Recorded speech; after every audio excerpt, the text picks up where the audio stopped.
Assalamualaikum warahmatullahi wabarakatuh. Salam dan bahagia, salam guru penggerak.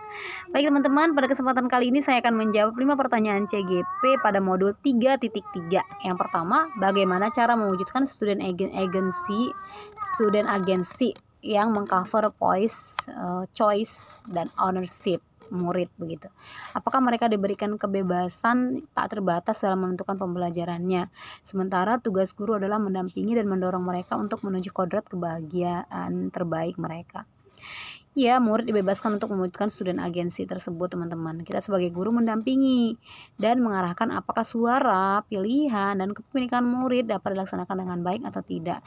Jadi nggak melulu ya kemauan mereka aja gitu, suara mereka, pilihan mereka, dan kepemilikan mereka tanpa dampingan dari kita gitu. Tetap kita dampingi ya, teman-teman gitu. Kita arahkan ke arah yang lebih baik. Kedua, bagaimana atau sejauh mana peran guru dalam mengarahkan murid untuk melaksanakan sebuah program atau kegiatan agar bisa mendorong kepemilikan secara berkelanjutan atas program yang dilakukan. Nah, untuk pertanyaan ini jawabannya adalah guru berperan sangat penting untuk mengarahkan anak agar program yang direncanakan dapat direalisasikan. Murid tidak hanya membuat program sesuka hatinya tanpa arahan dari gurunya, begitu.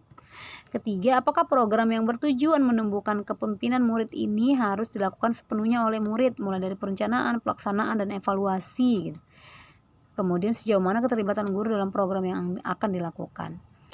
Iya, jawabannya teman-teman, iya harus ya gitu dilibatkan baik secara perencanaan, pelaksanaan maupun evaluasi. Sedangkan guru tetap menjadi poin penting yang tidak bisa dilepaskan dari program-program yang ada tersebut. Kita lanjut ke pertanyaan keempat. Bagaimana cara membangun ekosistem yang dapat memicu kreativitas untuk mendorong keberhasilan tujuan yang berpihak pada murid?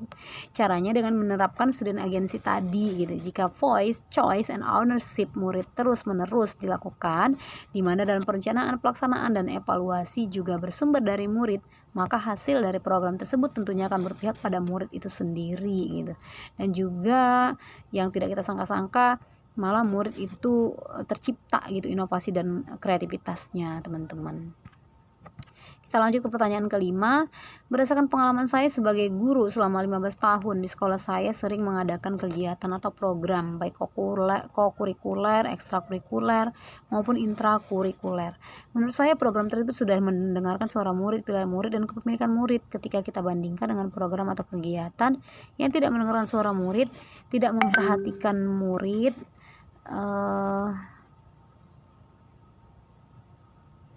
dan rasa kepemilikan murid, kita dapatkan program yang melibatkan suara, pilihan, kepemilikan murid untuk membutuhkan waktu, memutuskan sehingga banyak energi yang tersita di situ.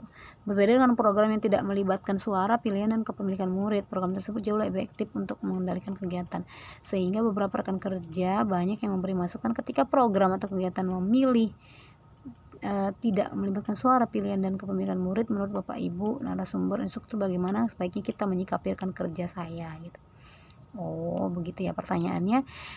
Sehingga beberapa rekan kerja banyak memberi masukan ketika membuat program tidak melibatkan suara, pilihan, dan kepemilikan murid. Bener ya Bapak Ibu, teman-teman semua. Ternyata di sekolah itu banyak yang merasa aduh kalau ngelibatin murid itu malah ngelama-lamain gitu ya, buat ribet, nyapein aja gitu, tambah kerjaan gitu ya teman-teman. Jadi gimana menyikapi rekan kerja itu, tentunya kita berikan pengertian gitu teman-teman, bahwa memang sekarang zamannya itu nggak kita lagi yang mikirin semuanya. Kalau kita yang mikirin kelar gitu ya Bapak Ibu. Saya juga sampaikan pada murid-murid di kelas, ini adalah student agency. Kalian yang punya suara, kalian yang punya ide, kalian yang memilih dan kalian yang memilikinya gitu. Jadi kalian semuanya yang buat gitu. Ibu memandu. Kalau misalkan ibu yang bikin ya udah selesai gitu ya teman-teman. Misalkan sebuah program gitu, buat program apa gitu, kalau ibu yang buat tentu selesai segera gitu, ataupun pembimbingnya yang buat gitu akan segera selesai. Namun yang diharapkan adalah dari kamunya gitu, saya sampaikan dari murid itu sendiri gitu.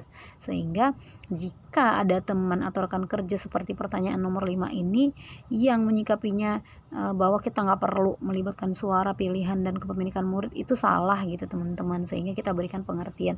Jika teman-teman atau rekan kita ini memang masih belum mengerti, kita bisa memberikan pendekatan secara personal. Kita juga bisa bekerja sama dengan kepala sekolah untuk mendatangkan misalkan narasumber berbagi praktik baik tentang student agency gitu. Oke teman-teman, sekian dari saya. Assalamualaikum warahmatullahi wabarakatuh.